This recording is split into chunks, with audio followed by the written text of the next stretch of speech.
Welcome back to episode 4 of the Hoopers Perspective podcast.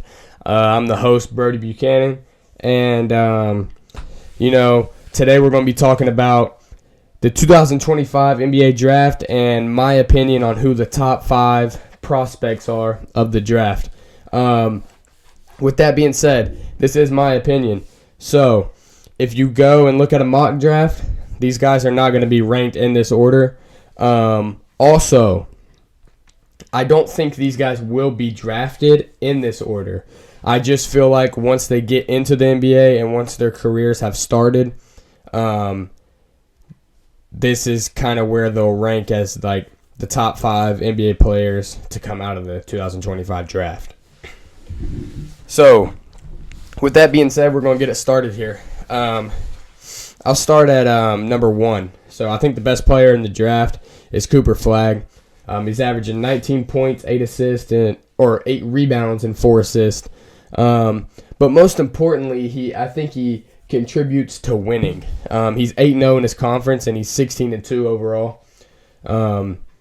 So I think that really matters. I think that a guy who can put up stats is good or whatever, but a guy who can be a big piece to a winning team really matters to me, and that's obviously what Cooper Flagg does, and I think he does that the best out of anyone on this list. All right, so we'll move to number 2 now. Number 2, I have Dylan Harper. 20 points, 5 rebounds, 4 assists a game. He's a 6'6" point guard, basically.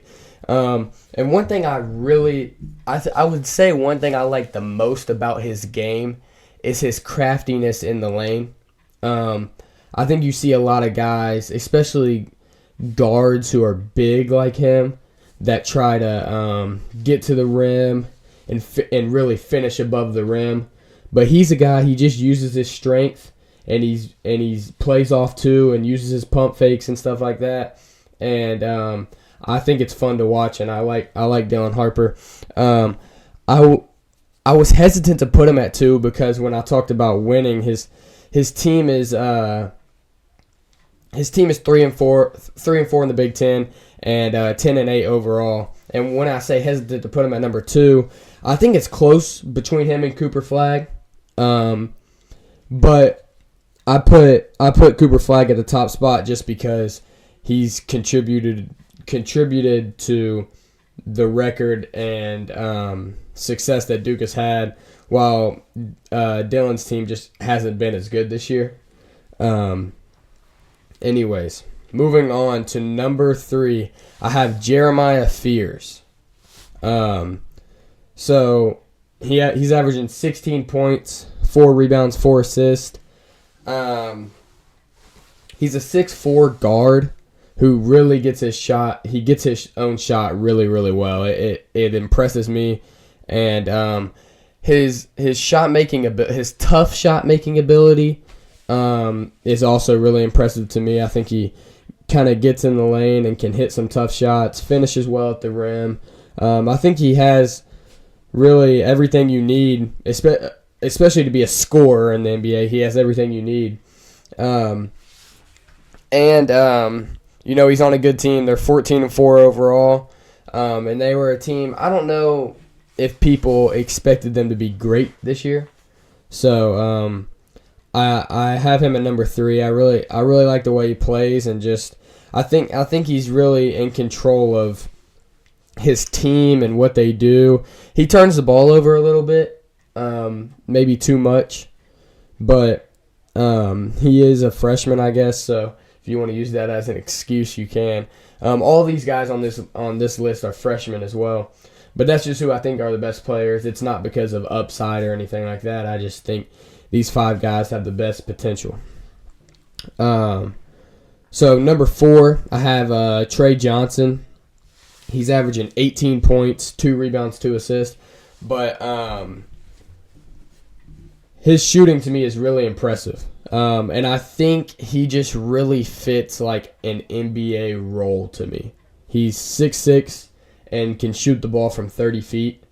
And I think he could fit any team really well right now. I mean, a 6'6" guy that can shoot the ball as well as he does. He gets his shot okay. He's not he doesn't get a shot as well as Cooper, Dylan, or Jeremiah, but he gets a shot okay. But I'm just really impressed with how well he shoots the ball, especially for his size. A 6'6" guy, and like I said, a 6'6" guy that can shoot the ball as well as he does is going to have a spot on any team in the NBA. So I like him at the fourth best player to come out of this draft. And at number 5, this might surprise some people, but I have Derek Queen. He's averaging 15 points, 8 rebounds, 1 assist. First of all, he's on a team that was expected. I don't think they were expected to be great this year, but they're 14-5. But the thing I like most about him is he's a 6'10" guy.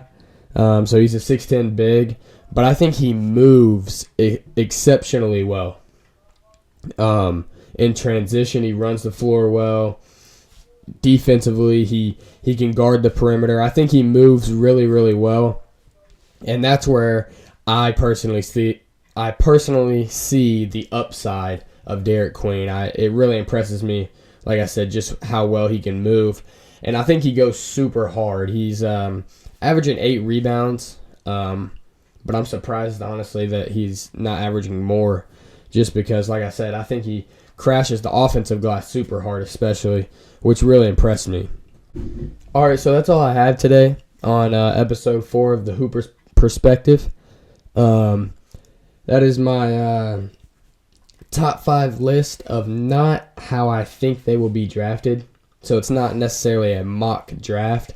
It is just the order I think they'll rank once they get into the NBA. And tell me what you guys think about my list, if you think I'm correct on these players. And also let me know, who do you think will be the best player to come out of this draft? And what is your top 5 list? If you have a top 5 list, what is it? Let me know.